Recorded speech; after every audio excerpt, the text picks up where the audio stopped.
Everyone is talking about an AI bubble right now, but what if that's completely the wrong way to look at it?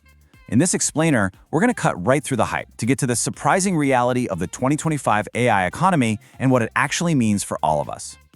All right, let's just dive right in. This is the question on every founder's and investor's mind, right? Is this whole AI boom just a giant speculative bubble that's going to pop? Well, the answer is a lot more complicated and honestly, a lot more exciting than you probably think. Because, you see, while everyone's focused on that big bubble question, the ground is already shifting under our feet. There's a major shakeup happening in the AI world, and the company we all thought was king, well, their throne isn't nearly as secure as it used to be. Okay, check this out. This is data from Y Combinator's latest batch of startups. Now, YC is a huge deal, so what their founders are using is a massive signal for the rest of the industry. For years, OpenAI was the default choice, like over 90% of startups were using it. But just in the last 6 months, a complete flip. Anthropic has just skyrocketed to the #1 spot. So what's behind this huge shift? Well, part of it comes down to something you might not expect: the vibe. Yeah, seriously. Founders have started to describe OpenAI's models as having a kind of black hat energy. Super powerful, a little bit mysterious, but maybe not the friendliest thing to work with. And then you've got the total opposite. Anthropic's models, like Claude, are seen as the golden retriever. It's that helpful, happy-go-lucky, reliable personality that's really winning over this new wave of builders, especially when it comes to coding, which is an area where Anthropic has really doubled down. And all this new competition?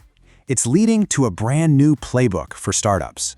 See, the smartest companies out there aren't just picking a side and sticking with it. Nope.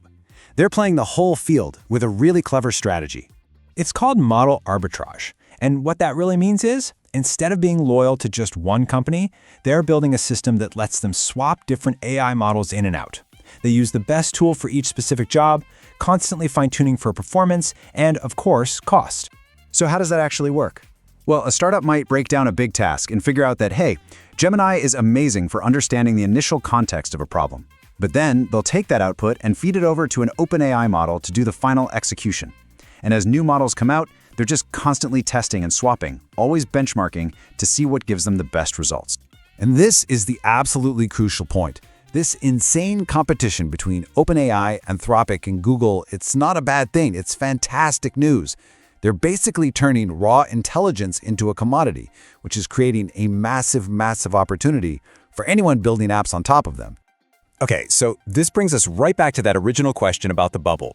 And to really get what's going on, we actually have to take a quick look back at the history of other big tech revolutions. There's this brilliant economist named Carlota Perez who laid out a framework for this. She says these revolutions always happen in 2 phases. First, you get the installation phase. It's a total frenzy of investment, building out all the new infrastructure, and yeah, it always feels like a bubble. But then comes the deployment phase.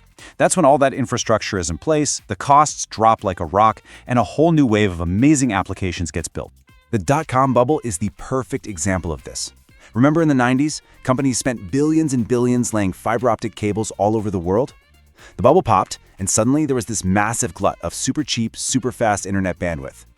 And what did all that overinvestment make possible?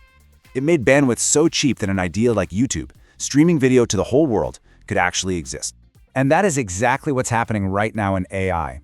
All the billions that Meta, Google, and Microsoft are spending on chips and data centers, that's the installation phase. So here's the secret. It's not your bubble. It's actually a subsidy. They are building the cheap, abundant intelligence that the next generation of YouTubes will be built on. And the scale of this installation phase is, well, it's so huge that it's forcing us to solve problems that literally sound like they're ripped from the pages of a science fiction novel. I mean, get this. We are literally hitting the physical limits of our planet. We're running out of land for data centers, and we don't have enough power for them. So what are the solutions being worked on? Building data centers in space, powering them with jet engines, and pushing for breakthroughs in fusion energy. I mean, that's just the mind-boggling scale of the infrastructure that's being built as we speak. So, you might be thinking, with all this incredible power, does that mean jobs are going away? We hear it all the time, right? That AI is going to make us all obsolete.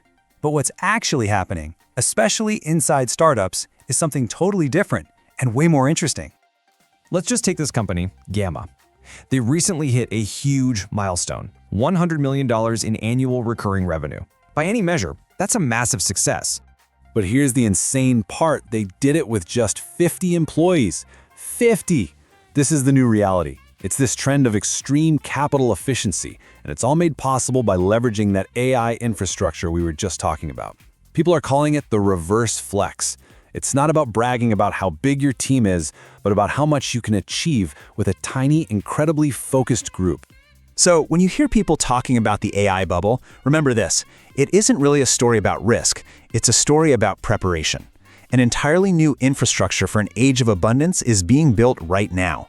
The foundation is being laid. So the real question we should all be asking is, what are we going to build on top of it?